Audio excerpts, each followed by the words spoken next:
नमस्कार। The wire में आपका स्वागत है। मैं हूं शरद प्रधान और लखनऊ सेंट्रल में आज हम आपको बताएंगे किस तरीके से फर्जीवाड़ा हो रहा है हिंदुत्व के नाम पे। जी हां, ये जो हिंदुत्व के जरिए से सांप्रदायिक आग लगाने का जो प्रयास है भारतीय जनता पार्टी और उनके सहयोगी आरएसएस का, उसमें साफ-साफ ये दिखता है कि कहीं न कहीं कोई जबरदस्त डिजाइन है यहां पे सांप्रदायिकता भड़काते रहने का। आपने देखा किस तरीके से संभल में अभी हाल में जिस तरीके का बवाल किया गया, करवाया गया और वो आखिर में क्योंकि वो टाँय-टाँय फिस हो गया क्योंकि उसमें कोर्ट ने उनके कार्यकलापों पे बाधा डाल दी है। सुप्रीम कोर्ट ने उसकी कॉग्निसेंस ले ली और सुप्रीम कोर्ट से आदेश हो गया कि कोई भी ये मंदिर मस्जिद जो मस्जिदों के नीचे मंदिर खोदे जा रहे हैं, ये प्रक्रिया रोक दी जाए। और जो ये स्टे कर दिया और कह दिया गया कि कोई भी लोअर कोर्ट जो आजकल सर्वे के नाम पे ये कार्रवाई करवाता है, वो भी रोक दी जाए। लेकिन जब ये देखा कि वो नहीं हो रहा है, तो शायद उन लोगों को जो चाहते हैं सांप्रदायिकता फैलाना, उन्होंने सोचा कोई नया तरीका निकाला जाए, इजाद किया जाए और निकाल लिया उन्होंने। वहां पे इत्तेफाक से एक कोई मंदिर, पुराना मंदिर में ताला लगा हुआ था और वहां की एक अफसर ने, एक लेडी अफसर ने, उनका ये कहना है कि उन्होंने उसको डिस्कवर किया कि अरे ये तो मंदिर में ताला लगा हुआ है, जरूर इसमें मुसलमानों ने कुछ का विवाद कराया होगा, बवाल कराया होगा। और खट से इससे पहले कि कुछ और आगे गाड़ी बढ़ती, पता करते कि असलियत क्या है, क्यों वो बंद है, चालू हो गए कि अरे देखिए यहां पे मुसलमानों ने एक संभल में एक और मंदिर पे कब्जा कर रखा है और बड़ा विवाद है। और तमाम और गोदी मीडिया, तो खैर गोदी मीडिया, उनको तो खुश करना है अपने आकाओं को, और आका कौन है? जो सरकार में बैठे हैं। तो उनको खुश करने के लिए वो चालू हो गए और पूरी कहानी गढ़ दी गई कि किस तरीके से संभल में मुसलमानों ने एक मंदिर पे कब्जा कर लिया और वहां पे सांप्रदायिक तनाव है और लोग बेचारे जा नहीं पाते वहां पूजा करने के लिए क्योंकि मुसलमानों ने ताला लगा रखा है। इंटरेस्टिंग बात यह है कि वहां पर ही, ये तो गोदी मीडिया काम है, लेकिन एक रिपोर्टर जो एबीपी के हैं, वो वहां गए, उन्होंने सोचा कि कुछ ज्यादा और पता किया जाए। तो उन्होंने जो जिस तरीके से खुलासा किया, ये क्रेडिट जाता है उस चैनल को, उससे दूध का दूध पानी का पानी हो गया। वहां उन्हें पता लगा कि ये जो मंदिर है, ये दरअसल एक प्राइवेट मंदिर है, एक रस्तोगी परिवार का मंदिर था जो वर्षों पहले उन्होंने बनाया था। धीमे धीमे समय के साथ वो रस्तोगी परिवार के सदस्य बिखरते गए, मतलब जिस तरह लोग निकलते हैं, बाहर जाते हैं, चलते गए। तो 1993 में लगभग सारा परिवार इधर उधर चला गया, किसी ने प्रॉपर्टी बेच दी, किसी ने बंद कर दी, तो वहां से लोग निकल गए उस मोहल्ले से। और वहां पे उन्होंने, उनके परिवार का क्योंकि मंदिर था, उन्होंने ताला लगा रखते थे। जब भी वो आते थे तो अपना ताला खोल करके पूजा कर लेते थे। ये भी बात है कि वहां पे एक पुजारी रखा था, लेकिन कोई पुजारी रुकता नहीं था किसी भी कारण से, तो इसलिए हो सकता है उनका जो भी विवाद रहा हो, लेकिन वो रखते नहीं। तो परिवार के पास था, परिवार की चाबी थी। तो वहां ये डिस्कवर हुआ कि ये इसके पीछे कोई मुसलमानों का कोई रोल नहीं है, ये रस्तोगी परिवार का ताला लगा हुआ है क्योंकि उनका ये प्राइवेट मंदिर है। और इस बीच में जिस तरीके से हंगामा मचाया प्रशासन ने और मीडिया ने मिल करके, पूरी ऐसी कहानी गढ़ दी कि फिल्मी स्टोरी, कि साहब देखिए ये इस तरीके से था और अब मंदिर डिस्कवर हुआ है। प्रशासन को पीठ थपथपाई गई कि साहब देखिए क्या काम किया है, एक मंदिर को खोज निकाला। पहले तो ऐसा लग रहा था कि मोहनजोदारो हरापा की तरह से कोई खोद करके कोई एक्सकवेशन हुआ है, वहां मिला है, पहली जो खबर आई उसमें उसके, और पूरे वाहवाह ले ली खूब। और मीडिया जिन लोगों ने ये फैलाई बात, वो भी अपनी पीठ थपथपाने लगे कि देखिए हमने क्या काम किया है। इस देश में लोग वो निकालते हैं, हमने मंदिर ढूंढ के निकाल दिया। वो गनीमत है उसके ऊपर कोई मस्जिद नहीं थी, लेकिन ये कह दिया कि साहब वो हमने जो है क्या डिस्कवर किया है। और ये बात इतनी बुरी तरीके से फैलाई गई कि सांप्रदायिकता की आग ना भड़कती हो तो भड़क जाए।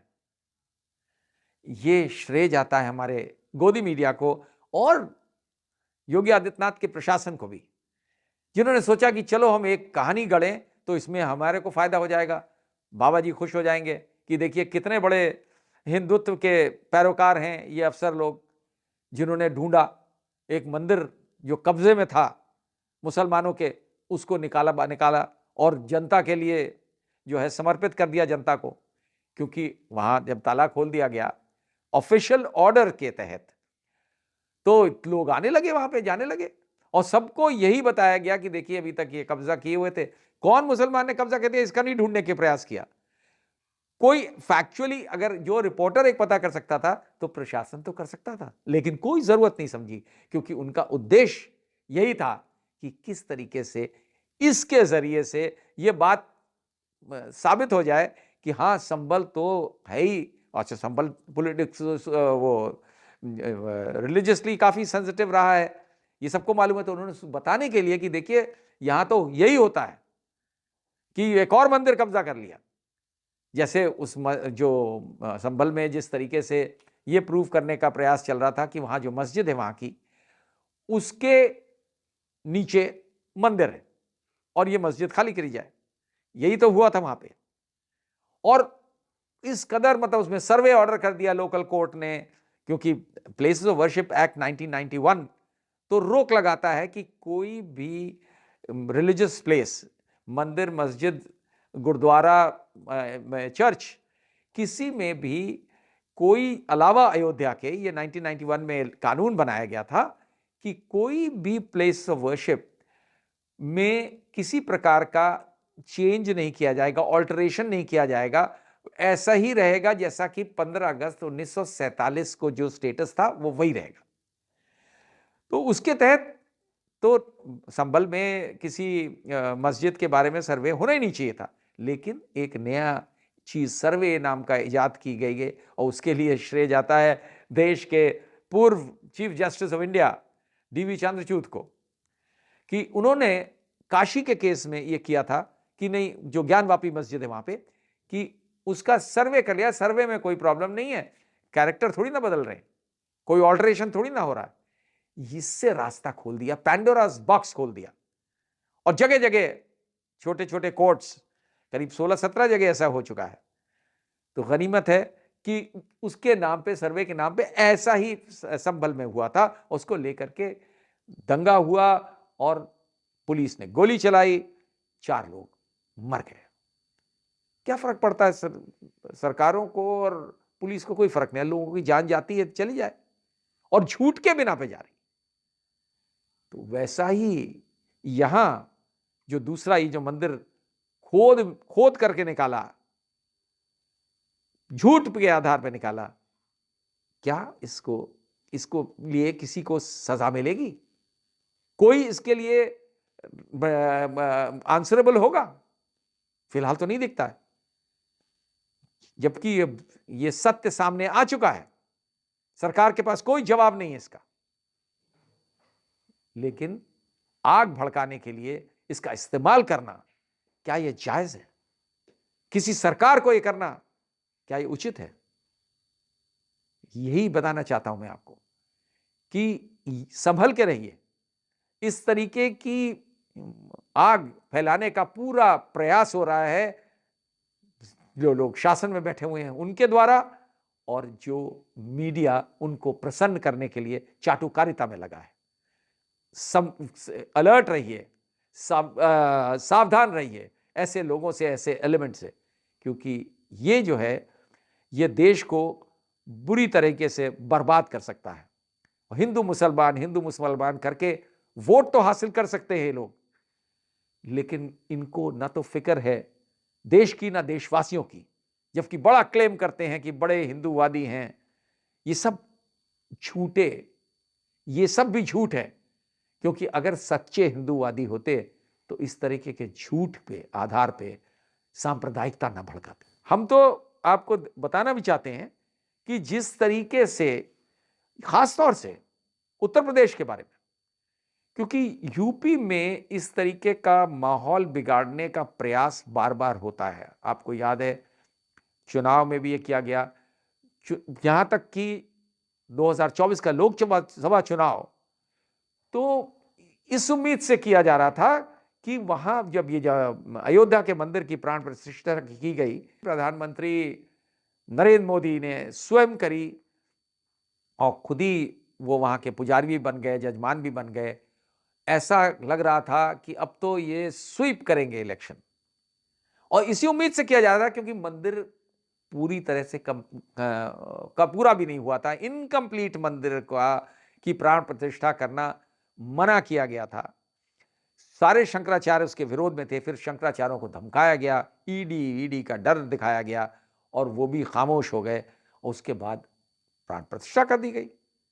लेकिन नतीजा जो लोकसभा चुनाव का ऐसा आया कि सबके होश उड़ गए, सत्ताधारियों के, क्योंकि उन्होंने नारा लगाया था 400 पार, अब की बार 400 पार। वो गिर करके 250 के नीचे आ गए। तो फिर इनको लगा कि ये तो इससे काम नहीं चल रहा है। तो उसके बाद ये सिलसिला शुरू हुआ कि अब ये एग्रेसिव हिंदुत्व किया जाए। आग लगे, आग भड़के, सांप्रदायिकता हो, दंगा हो, इसकी कोई परवाह नहीं। किसी तरीके से हिंदू वोट्स का कंसोलिडेशन हो जाए और ऐसा जबरदस्त हो और ऐसा डिवाइड हो हिंदू मुसलमान में कि हमारी वोट की राजनीति फर्स्ट क्लास चल जाए। वही लेकर के ये सारा माहौल बनाया गया और इसी माहौल को पहुंचाने का प्रयास किया गया महाराष्ट्र और हरियाणा के चुनाव में। वहां पे सक्सेस मिल गई। तो इसलिए और इनके जो है हौसले बढ़ गए कि चलो अब ये यूपी में इस टेम्पो को मेंटेन रखना है। सुप्रीम कोर्ट ने रोक दिया संभल के उस मस्जिद मंदिर के झगड़े को, उसको ठंडे बक्से में डाल दिया गया। तो चलो नया तरीका निकाले। और ये इसमें कोई शक नहीं कि आगे भी इसी तरीके के प्रयास होंगे, क्योंकि आज की जो सत्ताधारियों की राजनीति है वो केवल इसी पे केंद्रित रह गई है, हिंदू मुसलमान के कार्ड पे। और इसके वजह से इसके पीछे जो उद्देश्य है वो ये है कि लोग भूल जाएं असली मुद्दों को, बेरोजगारी को भूल जाएं, महंगाई को भूल जाएं, जिस तरीके का जो आम आदमी को इफेक्ट करती है, जो बुरी तरह नुकसान कर रही है, इकोनॉमी का बंटा धार हो रहा है, उसमें झूठ फैलाया जाता है। कोई प्रयास नहीं करता जानने की। जब किसी ने यह प्रयास नहीं किया जानने का कि जिस नाम पे ये मंदिर के ऊपर झूठा आरोप लगाया जा रहा है कि वहां पे ताला मुसलमानों ने लगा दिया और ये झूठ को फैलाया जा रहा है, जब इसकी परवाह नहीं करी तो कहां कौन परवाह करता है इकोनॉमी की। लेकिन याद रखिए कि ये लोग हैं जो देश को बर्बाद करना चाहते हैं।